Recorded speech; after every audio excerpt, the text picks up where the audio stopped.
நான் உமா விஜய் பேசுகிறேன். இந்த தென்னிந்திய திருத்தலங்கள் யூடியூப் சேனலுக்காக போய் தரிசனம் பார்த்த கோவில்களை பற்றி போட்டுருக்கேன். அதில் இன்றைக்கி 709வது பகுதியாக சமீபத்தில் இந்தியாவுக்கு போன போது பார்க்க கிடைச்ச கோவில்களை பற்றி போடுறேன். இதுக்கு முன்னாடி பார்த்த பல கோவில்களோட வரலாறு தெரியாதபடியாக ஒரு 20-25 கோவிலுக்கு மேலே வரலாறு தெரியாதபடியாக போட முடியாமல் இருக்குது. இந்த தடவை பார்த்த கோவில் குடவாசல்லேருந்து ஒரு 6-7 கிலோமீட்டர் தூரத்தில் இருக்கக்கூடிய செல்லூர் அப்படிங்கக்கூடிய சோழர் காலத்து திருப்பணியால் ஆன ஒரு கோவிலை பற்றி தான் நான் இன்றைக்கி சொல்ல போகிறேன். இந்த ஸ்தலம் சந்திரன் தன்னோட கலைகளை இழந்து இங்கே இந்த கோவிலை தோட்டம் வனம் அவ்வளோ பூந்தோட்டம் அத்தனை அழகாக நிறைய பூச்செடிகளோட ரம்யமாக இருந்தது. அந்த ஸ்தல விருட்சமான நந்தியாவட்டியை வச்சு இந்த ஸ்தலத்து கைலாசநாதரை பூஜை பண்ணி தன்னோட சாபத்துக்கு நிவர்த்தி அடைஞ்சாராம். அதனால் சந்திர சாப நிவர்த்தி அடைஞ்ச ஸ்தலம்ங்கிறபடியா யாருக்கெல்லாம் சந்திரன் ஜாதகத்தில் நீச்சமாக இருக்கோ இல்லை சந்திரனால் பாதிப்புகள் இருக்கோ அவள் இந்த ஸ்தலத்தில் வேண்டிக்கலாம். இந்த ஸ்தலத்தை பற்றி சொல்லணுன்னா ஒரு 2-3 விஷயங்களை சொல்லிவிட்டு நான் சொல்ல ஆரம்பிக்கிறேன். கோவிலோட வாசல் கிழக்கு பார்த்து தான் இருக்குது, பெரிய வாசல். நாங்கள் காலையில் போன நேரம் அந்த வாசப்பக்கம் பூட்டி இருந்தது. கிராம கோவில்னால் ஒருவேளை ஒரு கால பூஜையில் சில கோவில்களில் பூட்டிட்டு போயிடுறா, இல்லாட்டி லேட்டாக வரா, 10 மணி 11 மணி அப்படி தான் வருவா அப்படின்னு சில கிராமங்களில் போன இடத்துல இருக்குது. இருந்தாலும் அங்கே யாரையாவது பக்கத்தில் கேட்கலாம், கோவிலோட சாவி கிடைக்குமா, போய் தரிசனம் பார்க்கலாமா, கேட்கலாமான்னு சொல்லி கேட்கும்போது அங்கே இருந்தவா கோவிலுக்கு பின்னாடி பக்கத்தில் இருக்குது ஐயரோட வீடா, அங்கே போய் பாருங்கன்னா. கோவிலுக்கு பின்னாடியே இவர் குருக்களோட வீடு இருக்குது, அங்கே தான் போயிருந்தோம். அவாத்து மாமி தான் எங்களுக்கு சாவி கொடுத்தா.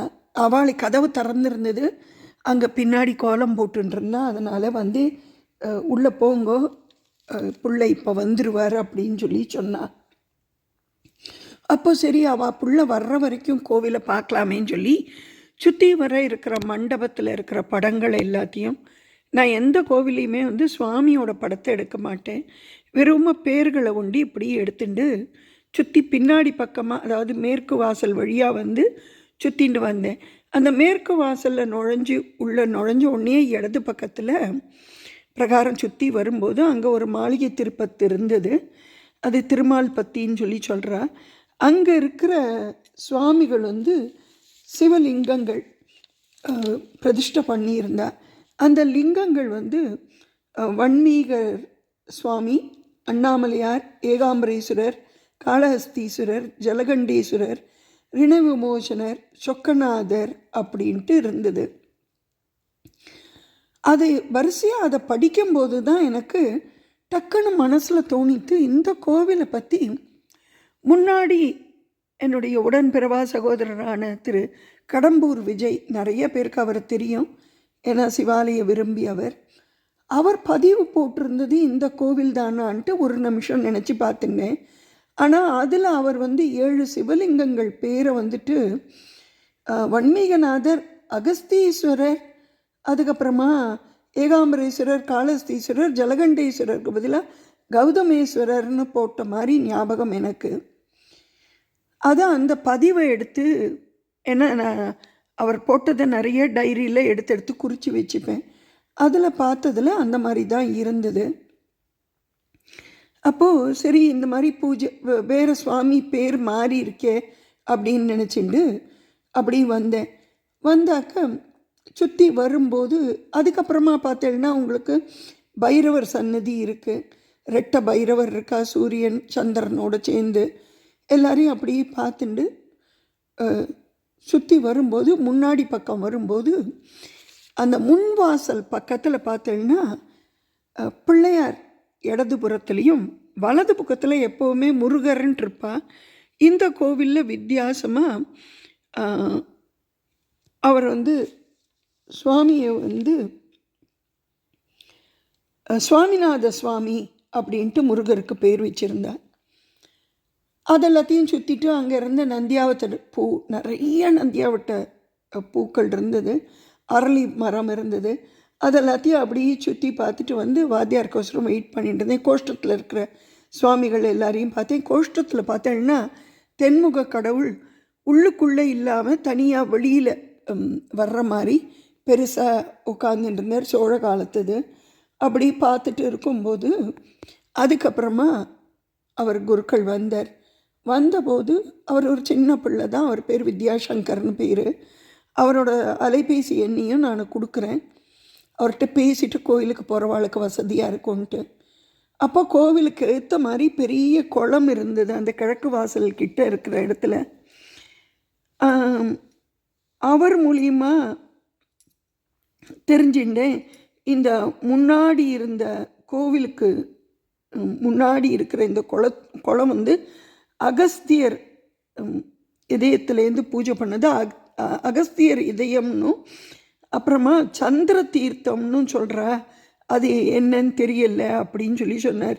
அப்போ நினச்சிட்டேன், கடம்பூர் விஜய் சொன்ன பிரகாரம் அங்கே பின்னாடி அகஸ்தியர் அங்கே வந்து தீர்த்தம் எடுத்து பூஜை பண்ணியிருக்காருன்னா அந்த சுவாமிக்கு அகஸ்தீஸ்வரருங்கிற பேர் கரெக்டான பேர் அப்படின்னு நினச்சிட்டேன் நான்.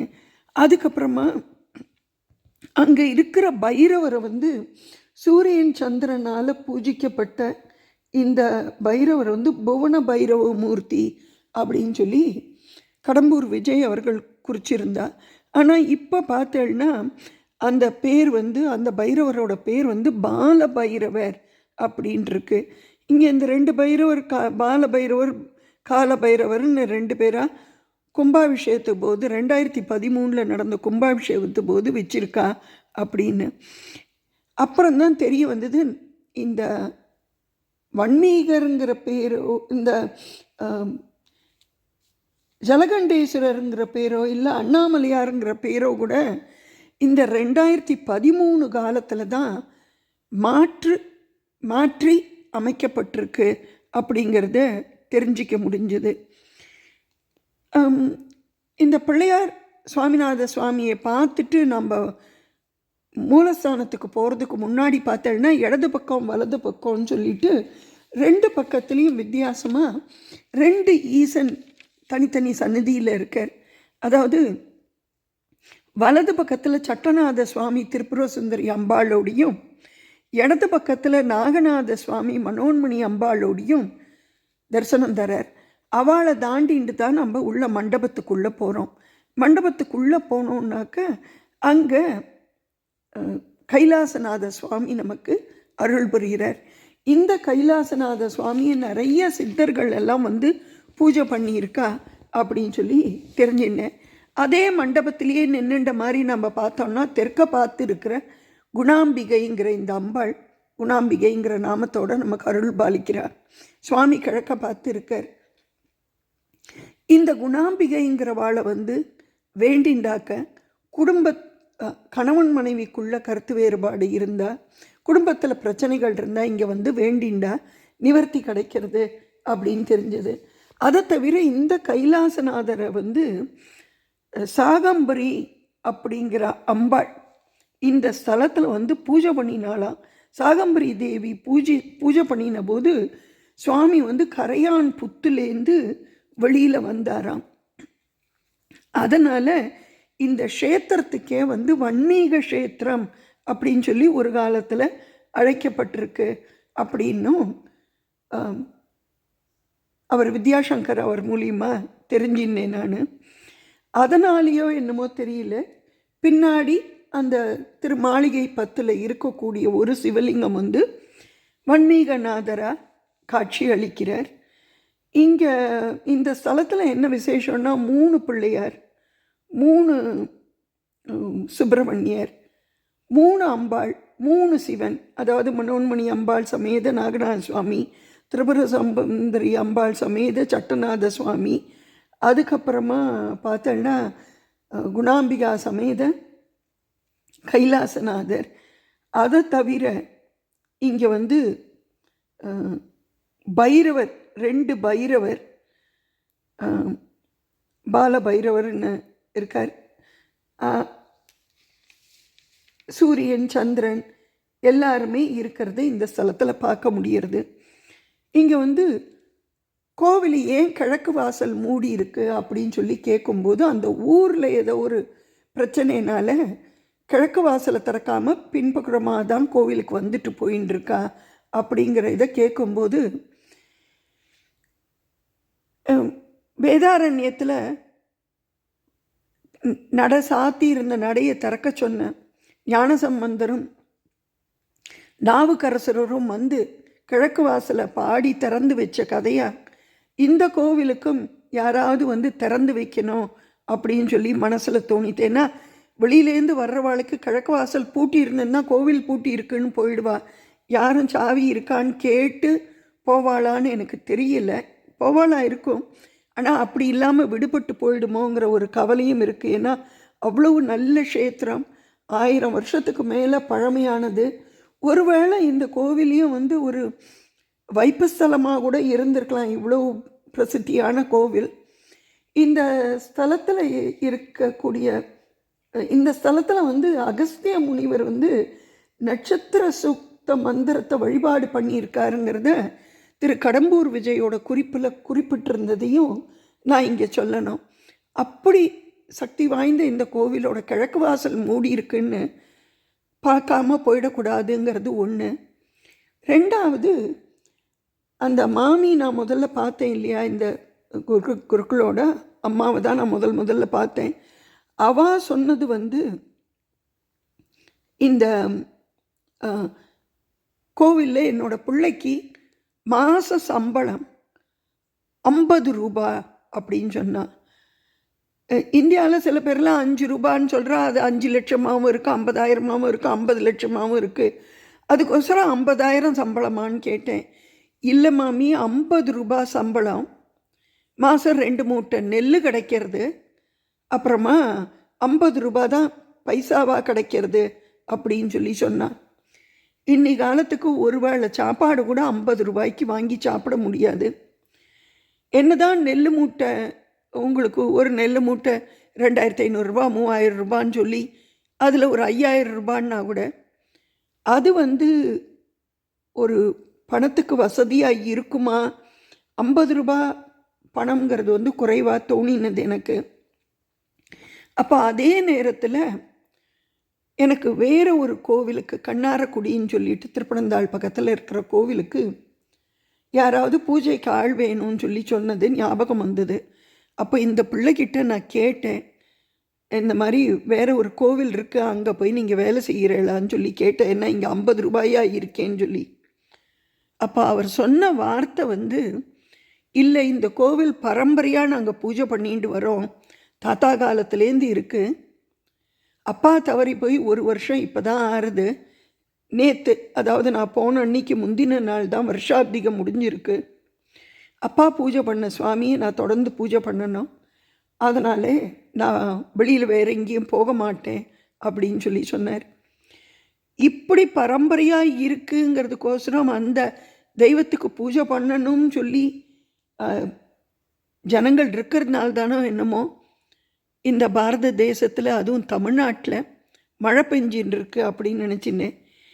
யாருக்கெல்லாம் இந்த செல்லூருங்கிற ஊருக்கு போகிறதுக்கு சந்தர்ப்பம் கிடைக்கிறதோ கண்டிப்பாக போய் பார்க்க வேண்டிய ஸ்தலம் இது. அந்த வித்யாசங்கருங்கிறவரோட நம்பரை கொடுக்குறேன், 6382923067. இன்னொரு தடவை சொல்கிறேன், +91 6382923067. சந்தர்ப்பம் கிடைச்சவா இந்த மாதிரி 50 ரூபா தான் மாதம் பூஜைக்கு கிடைக்கிறதுன்னா கூட அந்த கோவிலில் பூஜை பண்ணணும் அப்படின்னு சொல்லி பரம்பரைக்கு அவசரம் இருந்துட்டுருக்கா. இந்த கோவில் இதை தவிர என்னென்னா அன்னாபிஷேகம், மகா சிவராத்திரி, சோமவார கார்த்திகை மாத சோமவார பூஜைகள், நவராத்திரி, அப்புறம் பிரதோஷம், எல்லா பூஜைகளும் இங்கே சிறப்பாக நடந்துட்டுருக்கு. நடந்துட்டுருக்கு. ஊர்க்காரா யார் யார் வராளோ வந்துட்டுருக்கா. தட்டு காசில் வர்ற காசு அவருக்கு கிடைக்கிறது அப்படிங்கிறதும் தெரிஞ்சிட்டேன். இப்படியான ஆலயங்களுக்கு நம்மளால் முடிஞ்சதை போய் அந்த கோவில்களை போய் தரிசனம் பார்த்துட்டு சிவாச்சாரியாருக்கும் அந்த குருக்களுக்கும் ஏதாவது ஒன்று நம்மளால் முடிஞ்ச சம்பாவனையை கொடுத்துட்டு வந்தால் அது நிஜமாகவே உபயோகமாக இருக்கும்னு நினச்சிட்டு இந்த பதிவை போடுறேன். இந்த வீடியோ பிடிச்சிருந்ததுன்னா லைக் பண்ணுங்கோ, கமெண்ட் பண்ணுங்கோ, ஷேர் பண்ணுங்கோ. நமஸ்காரம்.